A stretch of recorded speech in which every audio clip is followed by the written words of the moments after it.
Selamat sejahtera, saya Buvila Rampusta, anak Riki, pelajar OUM semester 2 yang mengambil subjek HTPS 1303, pengenalan kepada perkembangan kanak-kanak. Hari ini saya akan membentangkan tentang teori perkembangan kognitif John Piaget. Jadi saya akan membincangkan serta menjelaskan tentang apa yang ada di dalam teori pembelajaran kognitif John Piaget ini. Kita akan pergi kepada pengenalan dahulu, iaitu tentang apakah maksud teori. Jadi teori merupakan asas kepada sesuatu bidang ilmu termasuk bidang psikologi, pendidikan, dan ini fokus kepada aspek-aspek pelajaran dan daripadanya datang idea-idea dan prinsip-prinsip tertentu. Teori juga didefinisikan sebagai set konsep yang saling berkait di mana ianya digunakan untuk menjelaskan sebuah data dan untuk meramal keputusan kajian-kajian yang akan datang. Dan ianya juga didefinisikan sebagai satu set penyataan sejagat di mana ianya ada pertalian antara satu dengan yang lain dan ianya mengandungi definisi dan penyataan yang mengandungi ayat-ayat yang menggambarkan peraturan bagi membentukkan satu penyataan baru. Jadi dalam arti kata lain, boleh kita fahami bahawa teori merupakan satu andaian ataupun hipotesis tentang sesuatu yang bersifat kajian. Jadi kita pergi ke slide seterusnya, iaitu saya akan menerangkan tentang latar belakang John Piaget. Jadi John Piaget adalah seorang ahli psikologi yang dilahirkan di Neuchâtel, Switzerland, yang berbangsa Swiss. Jadi teori perkembangan kognitif yang telah diutarakan oleh beliau telah membolehkan pembaharuan pendidikan yang dapat dijalankan di kebanyakan negara. Jadi teori perkembangan kognitif John Piaget ini dapat digunakan di mana-mana sekolah tadika atau taska yang berada di seluruh negara. Jadi, beliau telah menyelidik secara menyeluruh tentang perkembangan proses kognitif kanak-kanak dan beliau berpendapat bahawa perkembangan kognitif berlaku melalui dua proses, iaitu asimilasi dan akomodasi. Dan beliau meninggal dunia pada 17 September 1980 di Geneva. Jadi kita terus pergi kepada teori perkembangan kognitif yang ada pada kanak-kanak. Menurut Piaget, proses pemikiran kita ini adalah berubah secara menyeluruh bermula selepas lahir hinggalah kita mencapai kematangan. Maksudnya dari umur kita azali sejak kecil, umur 1 tahun, 1 bulan sampailah mencapai kematangan dalam seseorang individu tersebut. Jadi setiap individu akan sentiasa mencuba untuk memahami dan mengadaptasi perubahan-perubahan yang berlaku di persekitaran mereka. Dan perkembangan kognitif ialah tingkah laku yang diinternalisasikan atau terbatin secara berperingkat. Jadi kita terus pergi kepada faktor mempengaruhi perkembangan kognitif. Di sini saya mempunyai 4 faktor yang mempengaruhi proses pemikiran individu. Jadi kita pergi yang pertama, iaitu pengalaman sosial. Pengalaman sosial ini adalah pergaulan individu dengan orang yang berada di persekitaran mereka seperti ibu, guru, bapa, adik-beradik dan rakan. Jadi ini adalah pengalaman sosial untuk kanak-kanak yang bergaul dengan individu yang berada di persekitaran mereka. Dan seterusnya, faktor mempengaruhi proses pemikiran individu juga berkaitan dengan kematangan biologi, di mana proses pengembangan yang dipengaruhi oleh keturunan. Dan seterusnya ialah keseimbangan, di mana salah satu cara yang digunakan oleh individu untuk mengadaptasi dengan situasi yang baru dialami. Ini adalah tentang keseimbangan situasi yang mereka perlu faham, perlu teroka. Dan seterusnya ialah interaksi dengan persekitaran, di mana individu berinteraksi dengan persekitaran untuk memahami perkara yang berlaku. Mereka akan meneroka, menguji, memerhati dan menyusun maklumat yang didapati. Jadi ini adalah salah satu faktor yang mempengaruhi perkembangan kognitif dalam kanak-kanak. Proses dalam mencapai keseimbangan.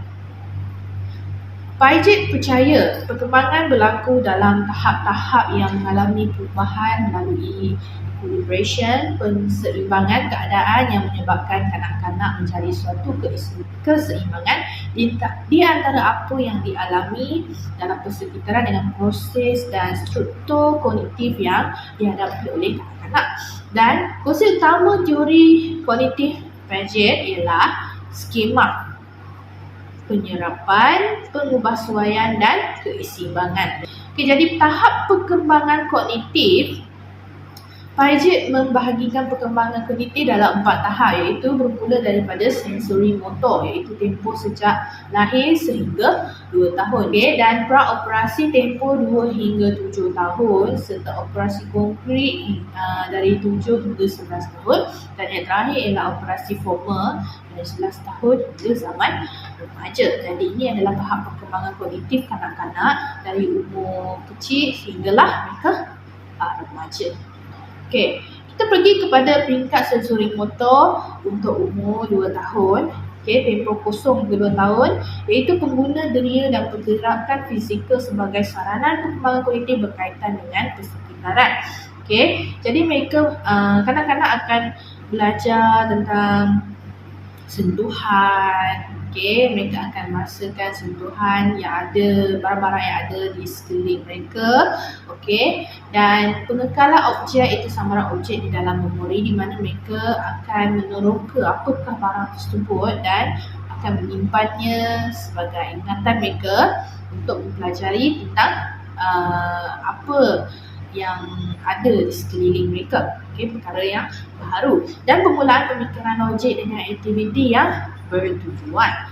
Seterusnya ialah peringkat praoperasi, di mana ianya akan berlaku dalam tempoh 2 hingga 7 tahun, umur 2 hingga 7 tahun, di mana pengguna menggunakan media sebagai medium pembentukan skema baru. Okay, perwakilan suatu objek yang melalui simbol, iaitu kemahiran bahasa yang berluar dan tidak mampu menguasai proses informasi keterbalikan dan penanggulan. Sikap egosentrik, di mana pemahaman sekitaran bersumberkan perspektif sendiri. Okay, di sini mereka akan lebih menggunakan merancang sesuatu yang lebih baru daripada apa yang mereka teroka sebelum ini. Okay, jadi mereka akan kemahiran dalam bahasa mereka akan lebih baik, akan lebih meluas, dan mereka akan belajar lebih banyak bahasa-bahasa yang baru. Okay, seterusnya ialah peringkat operasi konkret, iaitu tempoh umur 7 hingga 11 tahun. Okay, pada umur ini mereka akan mula berfikiran secara logik dan masih terikat dengan situasi konkret dan berkebolehan menggunakan konsep pemeliharaan, iaitu conservation, yang terdiri daripada 3 prinsip asas, iaitu proses identiti, prinsip ganti rugi, compensation, dan prinsip keterbalikan. Jadi penguasaan proses pengelasan berdasarkan thread juga, penguasaan proses penyusunan secara bersiri. Okay, seterusnya ialah peringkat operasi formal, di mana umur 11 hingga zaman remaja, dan pemikiran mereka akan menjadi lebih abstrak, lebih matang, pemikiran yang akan menjadi lebih sistematik, berkebolehan dalam berhipotesis, dan egosentrik. Remaja agak susah menerima pendapat orang lain dan merasa sentiasa diperhatikan. Seterusnya ialah implikasi teori dalam pengajaran dan pembelajaran. Okay, penggunaan BBM yang lebih konkret, arahan ringkas dan mudah difahami, penggunaan bahasa kanak-kanak yang sesuai, dan penyediaan variasi pengalaman pembelajaran. Okay, dari sini mereka akan lebih dalam praoperasi mereka akan lebih meningkat dari segi apa yang arahan yang diberikan mudah difahami dan mudah dilakukan. Okay, mereka lebih mudah berfikir, guna bahasa kanak-kanak yang lebih sesuai, yang lebih mudah difahami. Okay. Selain itu, implikasi teori dalam pengajaran dan pembelajaran peringkat operasi konkret, di mana penggunaan bahasa konkret, iaitu 3 dimensi, peluang manipulasi dan menguji deretan objek, pembacaan dan pembentangan mudah kepada kompleks, dan penyediaan soalan berkaitan logik dan analitik. Okay. Seterusnya ialah implikasi teori dalam pengajaran dan pembelajaran peringkat praoperasi, iaitu penggunaan bahan konkret untuk mengilustrasikan konsep yang lebih kompleks, peluang bermetafizik, sebab dan akibat kepada penyelesaian kepada suatu masalah, pengemukaan konsep yang luas dan tidak terikat kepada fakta-fakta. Seterusnya kita pergi kepada kesimpulan. Jadi kesimpulan dalam perkembangan kognitif John Piaget ini, iaitu Piaget mengatakan bahawa setiap kanak-kanak mempunyai corak perkembangan mereka yang tersendiri, di mana kanak-kanak bukan sahaja berlainan peringkat kebolehan mereka, tapi juga berlainan kebatasan perkembangan kognitif mereka. Seterusnya ialah perkembangan kognitif itu berlaku secara berperingkat, dan peringkat lebih awal adalah mustahak bagi peringkat-peringkat yang berikutnya, dan peringkat lebih awal menjadi asas bagi perkembangan yang berikutnya. Okay, jadi sekian, terima kasih untuk perkembangan kognitif, teori perkembangan kognitif John Piaget ini.